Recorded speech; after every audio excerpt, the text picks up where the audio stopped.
Howdy, folks. Welcome to another episode of Hookwork. I don't know what episode it is, and we're just going to keep them rolling anyways. What we are going to do, though, is we're going to talk about how we're bringing a friend in. This is what Hookwork has evolved into, and it's a lot funner that way. So another angler that needs no introduction, Mr. Matt Becker from the BPT. You've been on a tear for a long time, whacking fish all over the country. How you doing? Doing well, doing real well. You know, it's we're in the heart of the season right now, so we had a couple week break here in between events. I'm spending a little time in the garage. You know, we really got a big tackle swap going on right now because we're going from Kentucky Lake to the Potomac River. So it's basically getting rid of fluorocarbon, putting on braid. I mean, there's just a lot of tackle work going on, swapping out everything, but spending a little time in the garage here today. You know, the weather's been a little iffy here in Tennessee, so you know, you got some pop-up storms coming here and there, so I haven't been fishing a whole lot, but I've been working on my tackle a bunch this past week. So we talked a little bit before we started recording, and that garage is absolutely beautiful. Anybody that fishes is looking at all that tackle back there, the boat, the space. It's just awesome. Yeah. Look, dude, look at that. But so you talked about something going from down south, you're going to start making your way up north. But real quick, where you're from, I mean, bites are tough to come by. Yeah, I mean, so I grew up in Pittsburgh, Pennsylvania. Mm-hmm. So obviously the fishing is not that great there. It was tough to get bites. It was tough to you know, really catch big fish there. You could catch a handful of little fish, you know, fishing the three rivers around there. But, you know, growing up in a place like that really made me love the sport and, you know, the act of going out and fishing and trying to figure out the fish. It made me really fall in love with that. And then it really made me appreciate and really kind of have a knack for being extremely efficient on the water, meaning making sure that you have the right tool for each job, because when bites are slim, you need to make sure when you get that bite that you have the right bait or the right hook or the right line, everything to get that fish in the boat and make every bite count. So, you know, kind of coming from that background has really helped me and kind of helped me develop into the angler I am now, you know, because of that background where bites were so slim. I love that. And, you know, Eagle Claw, we've been making hooks here for 100 years. Trocar came along a little bit later. It's the best fish hook on the planet. But being from Denver, nobody in their right mind has ever said Denver and then immediately thought about bass fishing. So we you know what I mean? So we kind of have a similar thing where you have to work harder. But one of the things I would love to give anglers from your brain is knowing that, you know, you have this extensive history of fishing all over the country, but born, bred, and kind of iron sharpens iron at a place. See how I did that with Pittsburgh? Iron sharpens iron in a place where the bite's tough. Can you give me, let's say two instead of one, give me two just flat out fish catchers that you know wherever you're at in the country, these two baits are going to catch fish. Oh, well, I mean, first, right off the rip, you know, a Cinco fish catching bait. Doesn't matter where you go from.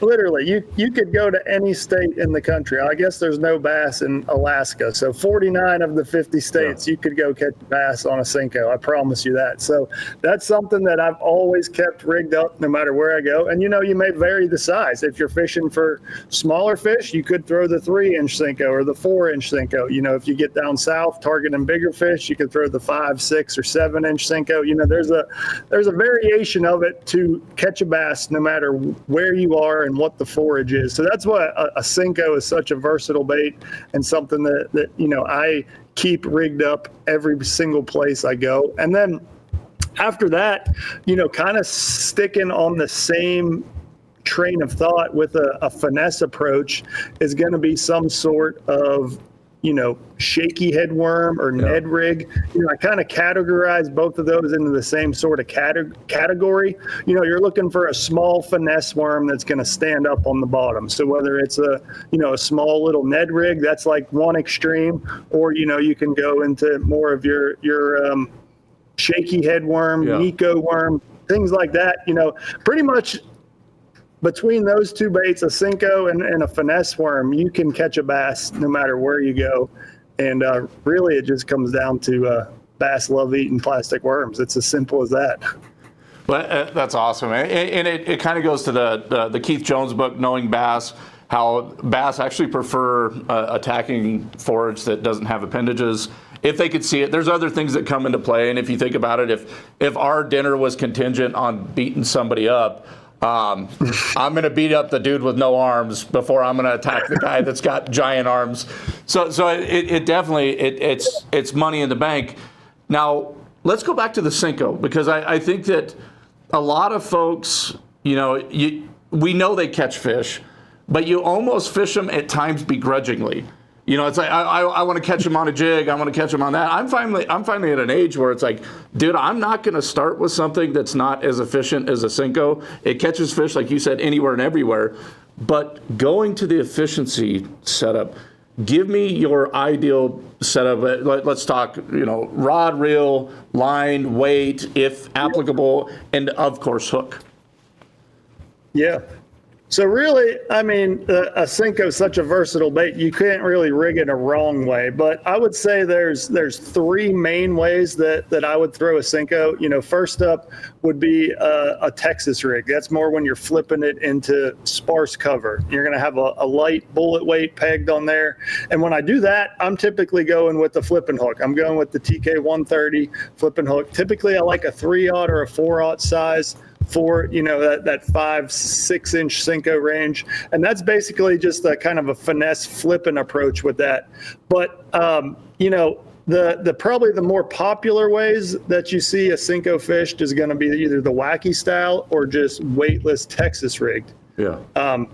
Basically rigged weedless on a Texas rig style and thrown around grass. That's where a Senko is all about the fall and the shimmy on the fall. So throwing him around grass is just an excellent way to catch fish. So for that, there's two hooks that I use. For the wacky style, I'm using the finesse hook, the TK 137. I like the number 2 size. That's what I use 100% of the time. If I'm throwing a wacky worm Senko, it's the TK 137, the number 2 size. That's what I'm throwing on a wacky rig Senko every single day out of the year.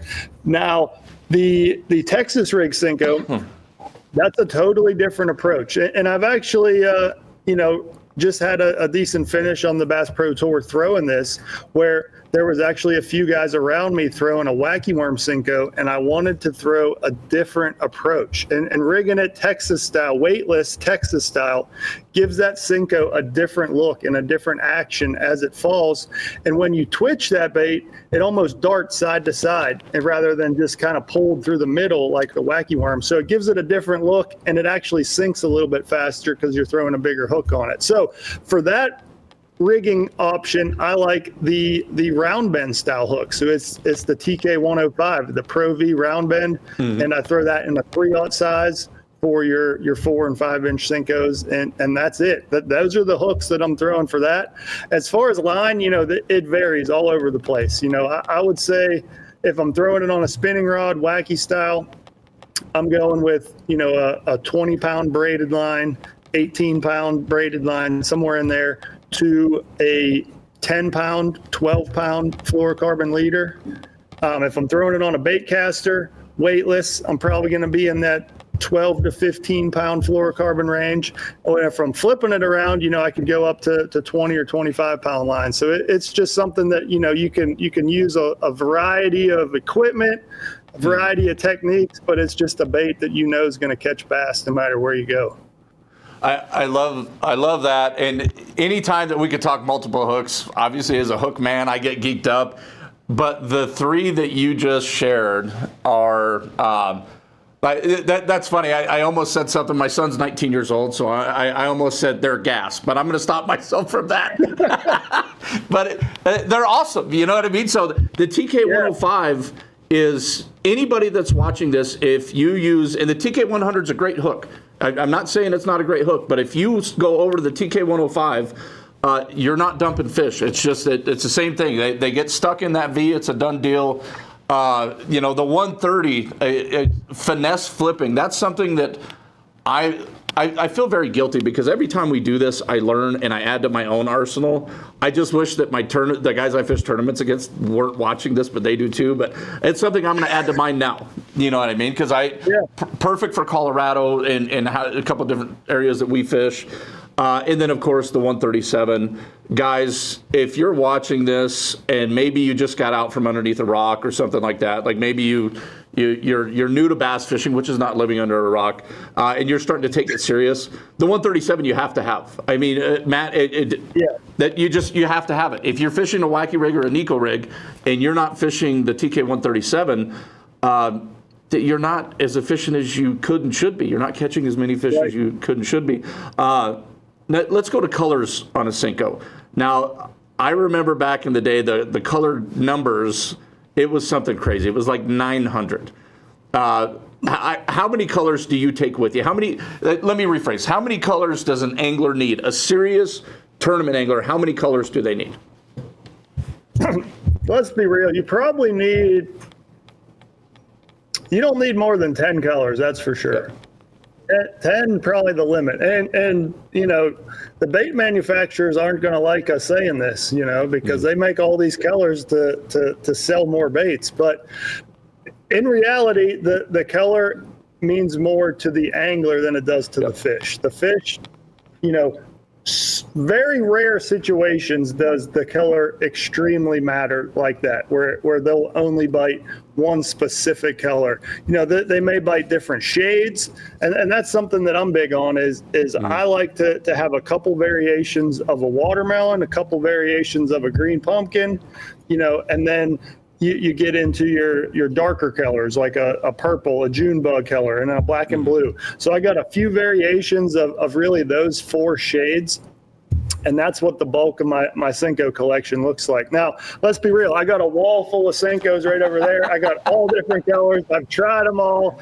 And, you know, some of them excel in certain situations. But to be real with you guys, like, you only need a few colors, a few shades of each of those, or a few colors in each of those shades that I mentioned about. And you can get the job done and catch some bass.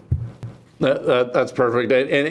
But it is funny how confidence is the ultimate fish catcher. You know what I mean? To where it's like, I remember a tournament. This is funny. I'm talking about a kayak tournament against 50 dudes with Matt Becker, but it's still tournament. So, anyways, I was tournament.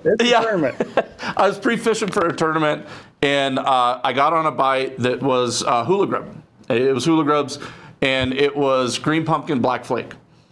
I was so convinced that I had to get the exact same thing that I was spinning before the tournament because I went to the local stores. They didn't have as many as I wanted, which is why some of us buy in bulk when we find something that we like. We don't buy 1, we don't buy 5. We clear pegs, and you know, it's just one of those things. But the confidence part is so important. So if you're watching this and maybe you're a stickler for color 742, which I don't know what color that is, but dude, it's all about confidence. But the hues it's so important to have that dark, that stained water, have those colors, have the neutral colors.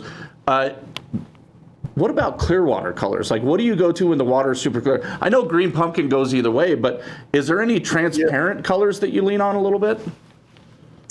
You know, I've messed around with some kind of shad colors, you know, in the clean water. Like natural shad is one of my favorite colors from Yamamoto that really works well in clean water. You know, I actually helped develop a color called Becker's Magic Juice. It's basically a dark green pumpkin with a natural shad belly, so it looks really good in that extremely clean water. But for the most part, if I'm faced with really clean water, I'm going with some shade of watermelon. You know, I like that greenish color in that clean water. So whether it's just a straight watermelon with no flake, you know, more of a watermelon reddish color, something like that is typically what I lean towards in the cleaner water, just because I feel like it looks a little more natural in that cleanish water.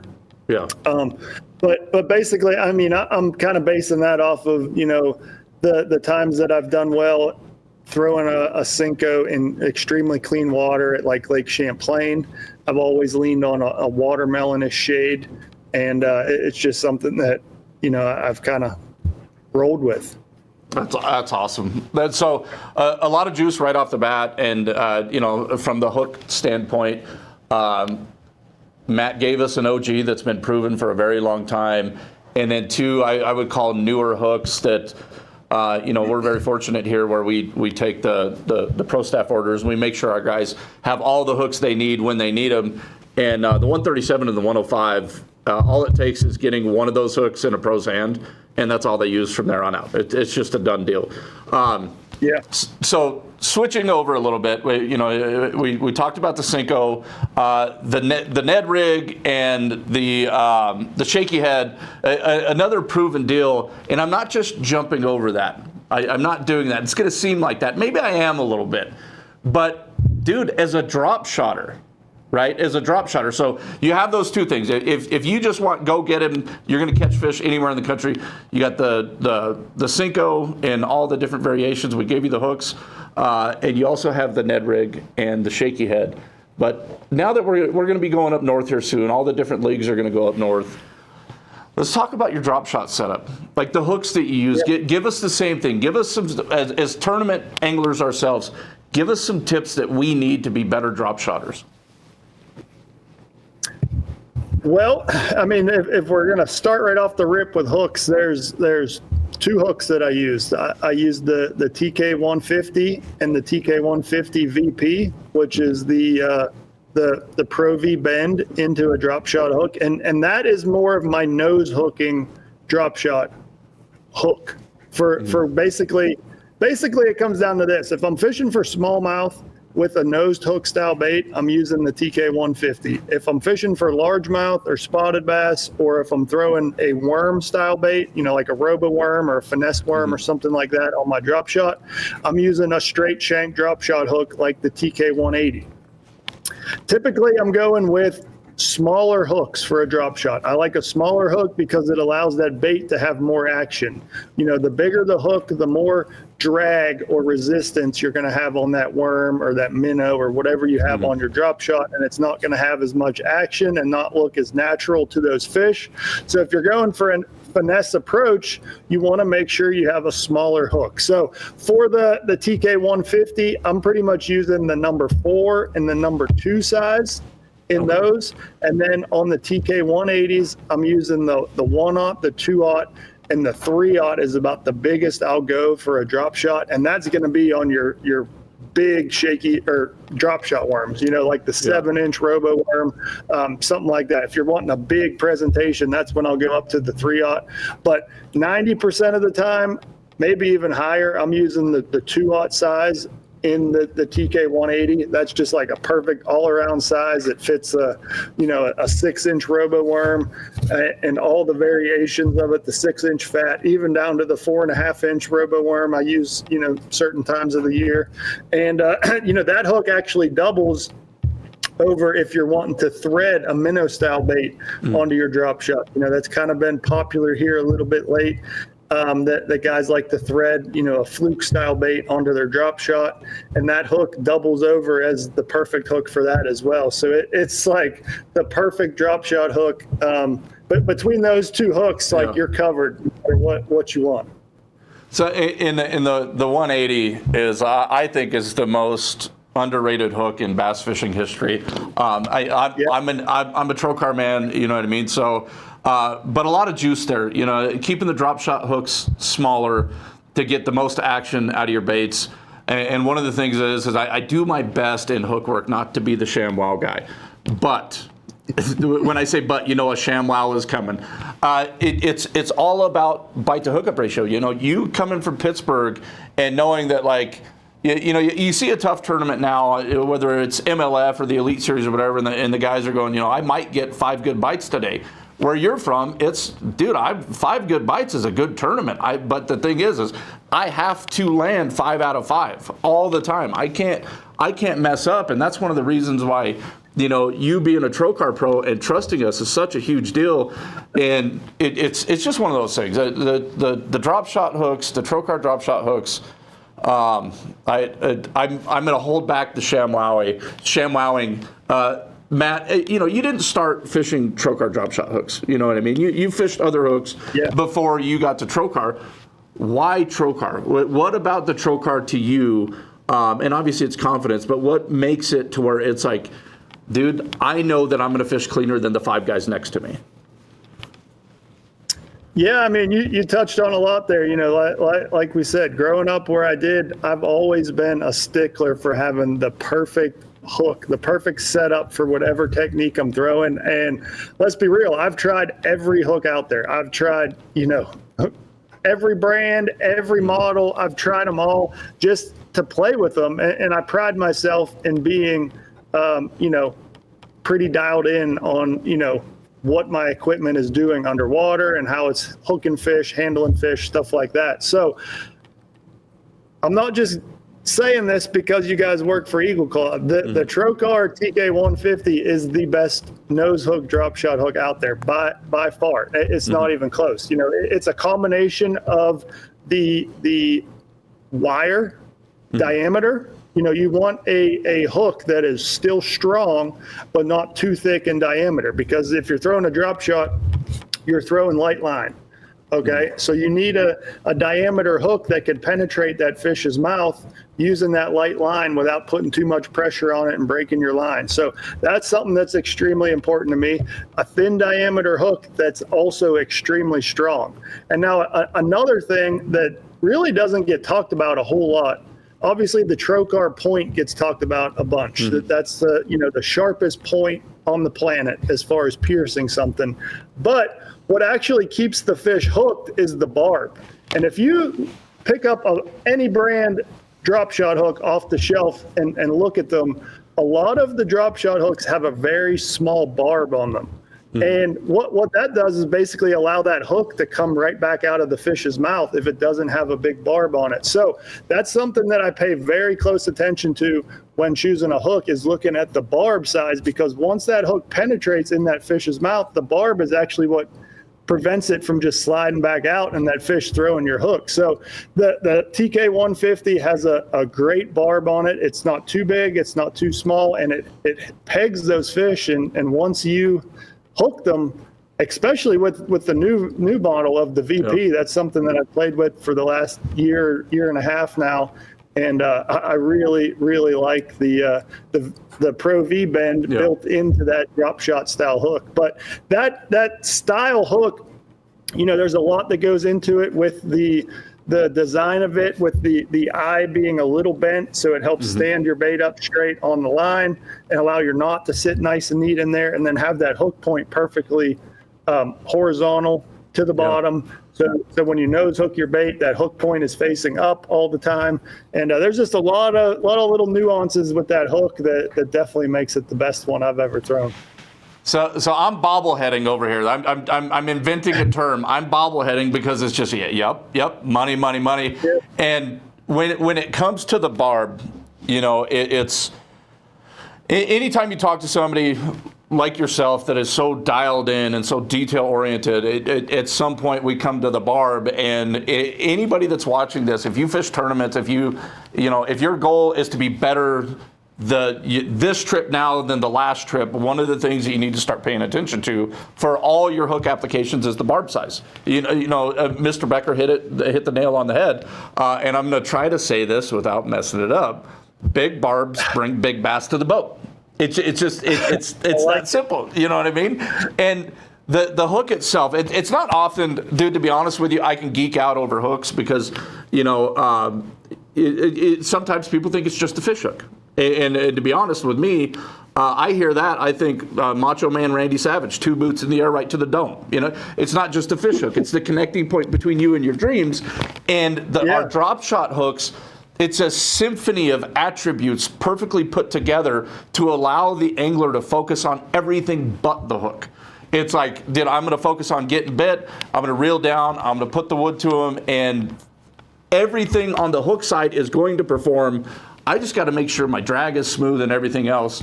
So all the different things that you said, I'm just like, yeah, dude, yeah. I'm bobbleheading. I love that. And normally what I would do is let's talk some drop shot baits. Actually, let's do that first, but we got a 180 out a little bit. So drop shot baits.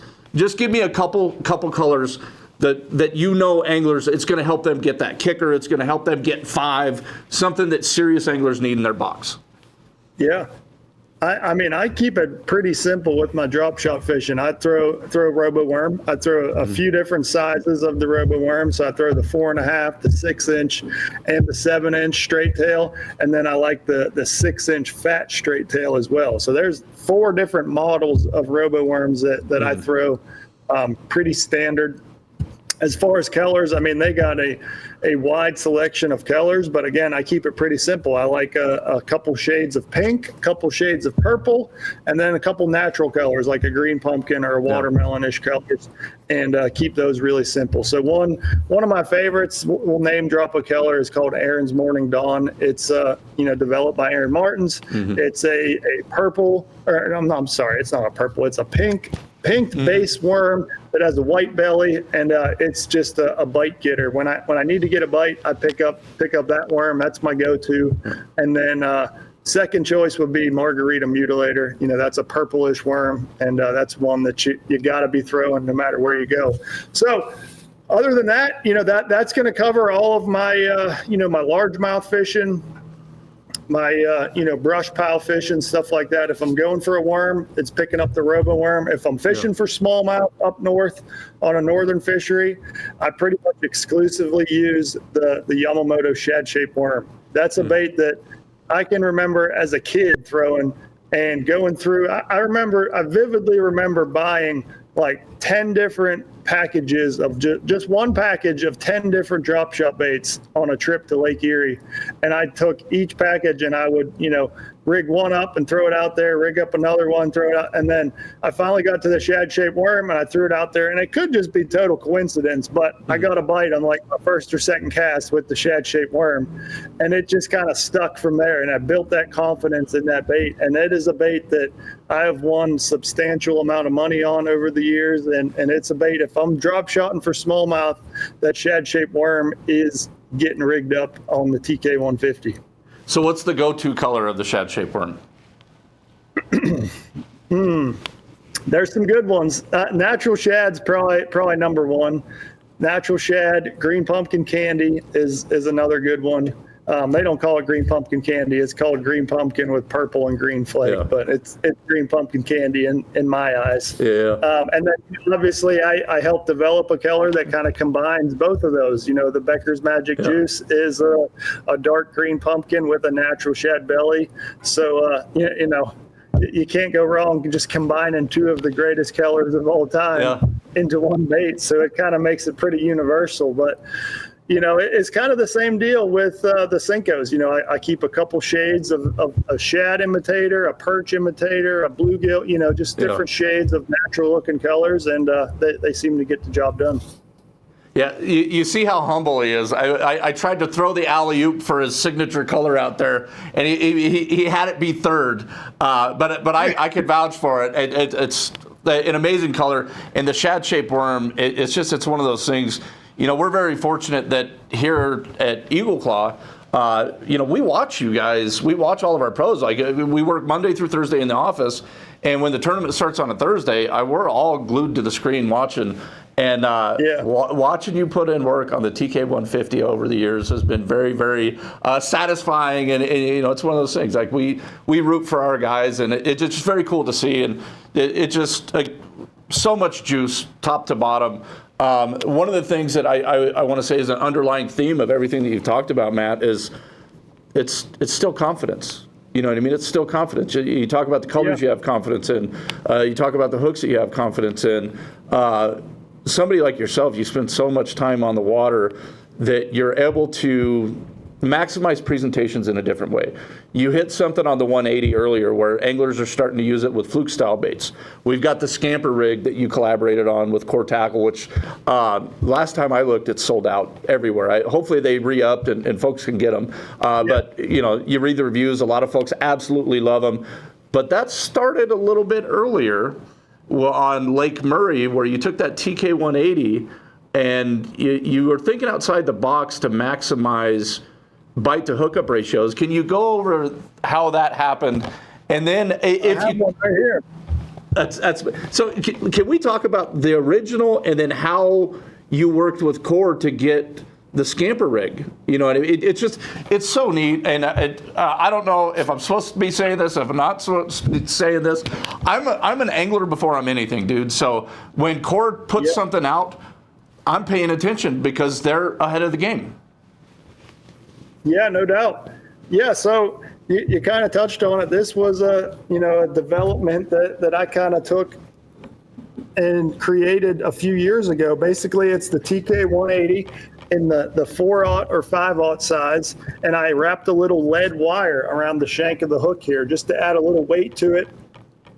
And really, I mainly started doing this to just add a little casting distance and help keep that bait under the surface of the water. But what I learned was when you add a little bit of weight like that, especially, on the shank of a hook, in a fluke style bait, it actually creates a unique vibration action out of the bait, out of a fluke style bait. It makes the tail kick and almost vibrate. You can feel it on your rod tip, the vibration. And it was something that I wasn't really trying to do. It was just kind of a byproduct of once I added that weight to it and started working the bait, I noticed that the tail was kicking, the bait was almost swimming, and obviously it worked. It was very successful. I went on to win a tournament on it, and had a couple other high finishes using this rig, and kind of kept it under wraps. I mean, it wasn't really under wraps. We talked about it, but I kind of, didn't really pursue going anywhere with it. I thought it was just a little hack that we could do. And then, I partnered up with Core Tackle, and they asked if I had any bait ideas. And I was like, well, I have this little guy right here that I've been throwing for a fluke. And that actually turned into this guy right here. So this is the Scamper rig. Basically, it gets rid of the plastic keeper off of the TK 180. So the Scamper rig is built around a Trocar TK 180. The same hook that I've always used for this rig, but instead of the plastic keeper and then lead wire, we just made the keeper out of lead. So basically it's just a weighted fluke hook now with a little bit of lead on the back there, and you just rig him up on your soft plastic jerk baits, and you get that same unique action out of a soft plastic jerk bait. And it's readily available. The Core Tackle Scamper rig's available in pretty much all your retailers now. We had a big initial order come through and sold out of them in just really a few weeks. And I think we're getting restocked here for the month of June. So if anyone's looking to pick some up, there should be some available for the summer. And it's something that, like I just said, I kind of designed it for a soft plastic jerkbait. But since then, I've started playing with it, and it does that same sort of thing in a variety of different baits. Like you could put that hook in a floating worm, and it adds that same vibration to it. You can put it in a small swim bait. You can put it in so many different baits, and it does a very similar thing. I've actually found myself using it for smaller minnow style baits, in replacement of like a jig head minnow. I'm now using the 1/16 ounce Scamper rig for those fish that are very close to the surface. Rather than throwing a jig head minnow, I'm replacing it with a Scamper rig on that same minnow style bait and almost fishing it, like a topwater, very close to the surface, twitching it away from those fish. And I've had some success doing that as well. So it's a super versatile bait, and super cool to see, the success of it, and obviously have the Trocar hook in it. We're very proud to be a part of it. It's just such a cool thing. And for folks that are paying attention to what was just said, there's a lot of juice there, a lot of juice there. And one of the things I really like about the weight that you guys put on the Scamper rig is it's got multiple stopping points for the soft plastic. So you're going to get a lot of fish per bait. It's just like anything else, Core. It's well designed, it's thought out. And dude, when you fish that at Murray, I'm sitting there most of the time with flukes. Like I've done the straw trick with the treble hook and some of that stuff. But as soon as I saw that, I thought two things. I thought, number one, okay, his bite to hookup ratio is going to be better. It's an exposed hook versus, a round bend or something like that. So naturally, you think the bite to hookup ratio is going to be better. But a little, go back to the word hack, a little ditty that you did on that Murray event too, is you had a Trocar treble stinger hook that you'd tied up, going back to that efficiency thing. I just love the outside the box thinking that it's like, dude, I need to get everything I can from one. Oh, you got one. I got one, yeah. So it's funny. I just actually did a podcast the other night on the whole process of the Scamper rig. So I have the original right here. So hopefully cool. You guys can see that. But that is the original treble hook stinger on So there. cool. And like you said, this is something that I came up with fishing in Pittsburgh. I used to throw a fluke style bait a lot fishing around Pittsburgh, and you were only getting 5 to 7 bites a day. So if you got one of those bites and didn't hook them and land them, it was a big deal. So I made sure to always, mess around, and I went through plenty of different variations of stinger hooks on the back of my fluke before I settled on this setup right here. And this, like you said, this has been years of tweaking and tinkering to get it right, but I finally feel like it's ready. So awesome. And going back to the Scamper rig, when you see them, when you're on an online retailer, when you see them, buy them, because they get bought. Yeah, they don't last long. They get bought quickly. So just to recap everything, Matt, you're so generous with your knowledge. It's very apparent to anybody that watches your YouTube page or follows you on social media. You want to help people, and we love that. And we've done that. You've done that here. I've just been talking a little bit. You've done a great job of that here. And honestly, a Nate Diaz thing, I'm not surprised. You know what I mean? I knew that this was going to happen. I knew that you were going to share a lot of juice. But one of the things that I think is like an underlying theme of what we've talked about is confidence. You know what I mean? It truly, truly is confidence. And as a hook guy, of course, I'm going to bring that back around to hooks. When you're confident in your tackle selection, it just helps you fish free. It helps you focus on fishing. And, Mr. Becker has won a lot of money on American-made fish hooks. He fishes them with confidence. And I think that, the hooks that we talked about here today, they're going to help you have a lot of confidence. So, Matt, just thank you so much for your time. We really, really appreciate it. We love that you love fishing American-made fish hooks. For the 7 people that don't know that you're awesome on YouTube, where can they find you and all that stuff? Because it really is like you take this little snippet of Mr. Becker, go on YouTube, you get it a couple times a week.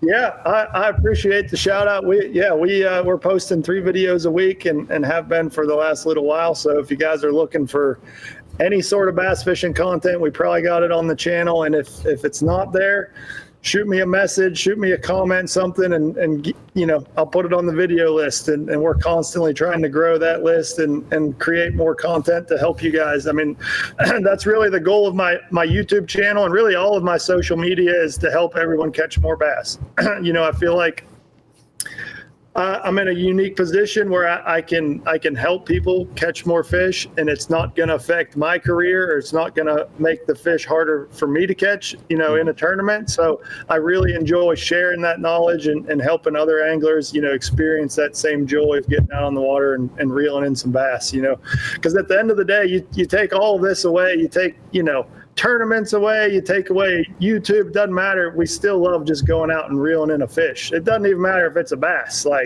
I still enjoy going bluegill fishing, and I enjoy catching whatever will bite. It's all about going fishing and having fun and enjoying that pursuit of the next bite. That's what it's all about. So I kind of take that approach to my YouTube channel and try and help everyone, kind of learn a little bit. I try to leave at least one little nugget in every video that someone can watch a video and leave with one little piece of juice. And, if they're paying attention and watching every video, but, after a little while, they're going to have a lot of knowledge, and hopefully they can apply that out on the water.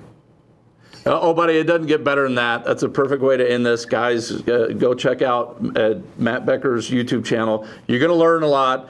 And who knows, you might be grooming one of the young anglers that's going to be competing against you here soon. And that's what we're supposed to do, right? That's what we're supposed to do. So, Matt, that's for sure. We appreciate it a ton. Thank you guys for checking out Hookwork. We'll be back again soon, helping you catch more and bigger fish through proper hook selection. Got it out.